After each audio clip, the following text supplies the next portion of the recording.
The two ways of passing parameters are call by value and call by reference. Two very important ways of calling the or passing the parameters. One is call by value and another is call by reference. Now what happens in call by value? In call by value, the value of the actual parameter is passed to the formal parameter. That means if you change the formal parameters, it will never affect your actual parameters. Okay? Whereas if you consider call by reference, the actual parameters are being passed from the function call to the function definition. That means if you change the value of these parameters in the function definition, then the actual parameter they themselves change. Okay? So let us see each of these methods one by one. The first way of passing the parameter is call by value. So when I use call by value method, what exactly happens? The value of the actual parameter is being passed to the formal parameter. For example, here I have defined a function print and I am calling the function print from the main function. And in this main function, the print function is taking a parameter b. So b is my actual parameter. What is the value of the actual parameter? 7. So the value of the actual parameter, which is 7, is being passed to the function definition. That means this variable a, which is a formal parameter, holds the value 7. Right? That means a and b are two different variables. They are not same. They are two different variables. However, both a and b are having the same value 7. Okay? And in this function, I am printing the value of a. So what is the value of a? The value of a is 7.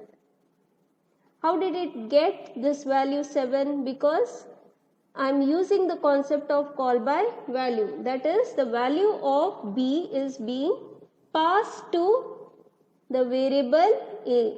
A is the formal parameter, b is the actual parameter. Okay. Now, if in this function, if I change the value of a, will the b value change? No. B value will not change.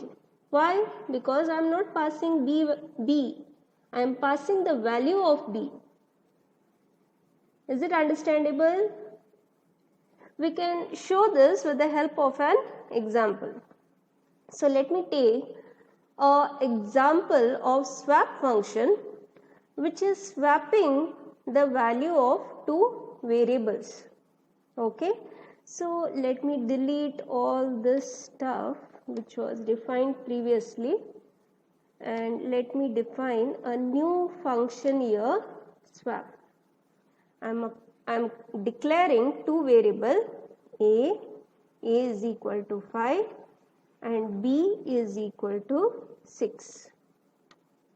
Immediately after that, I am calling a function swap and I am passing two parameters a, b followed by semicolon. What is the task of this function? It tries to swap the value of a with b. Okay. So a and b are my actual parameters. Now let me define this particular function.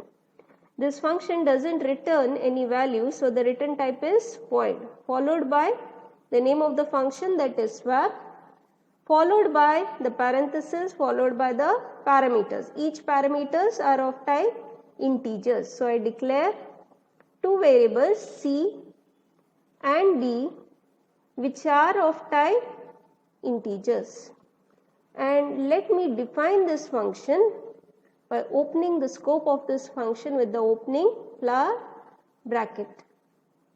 Now within this function I am going to swap these two variables. Okay, how do I swap? Take a temporary variable t, right? Let the temporary variable t hold the value of a. Imagine if a value is 5, t will hold the value 5. Okay, sorry, it is c, right? Okay, the formal parameter here is c. So I have to give the same variable c and d. I cannot access a.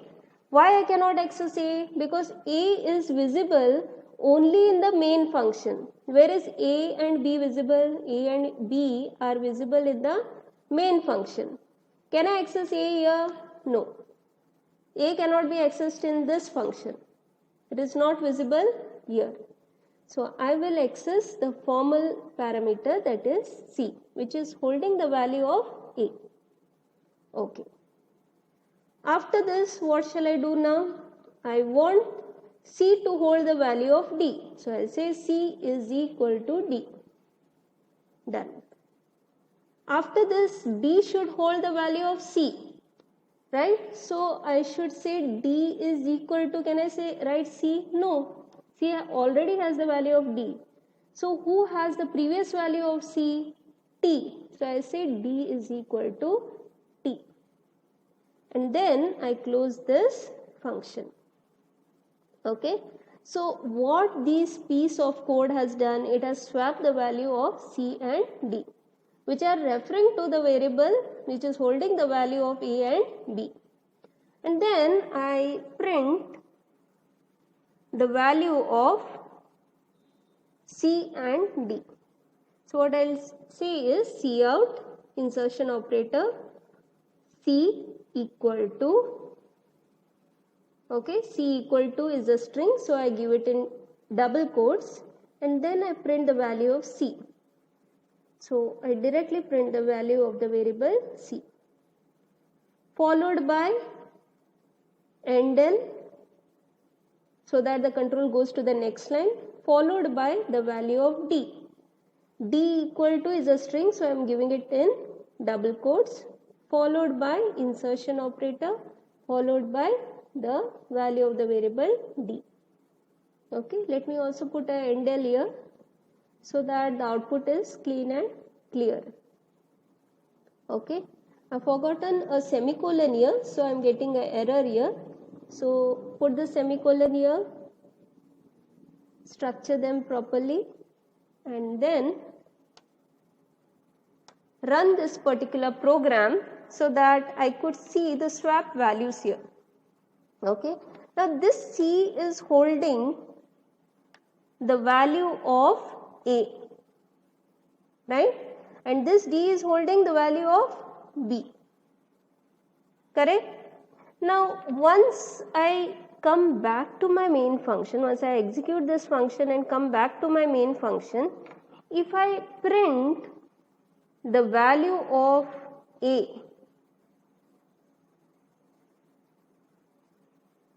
and value of b,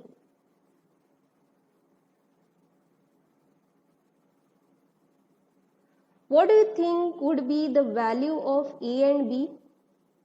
Will it be the swap values, exchanged values, or the currently existing value, that is 5 and 6? Will it change? No, right? Why is it? Because a and b value is being passed to the function swap. A and b themselves are never passed to the function swap. Only the value of a and b are being passed, but a and b are not passed, right? The actual variables are not passed, whereas the value of the variables are being passed. So if you see the output of this program, you see that c and d value is the swap values, that is 6 and 5, and the value of a and b remains the same, that is 5 and 6, right? So if I run this program, you see that the output suggests that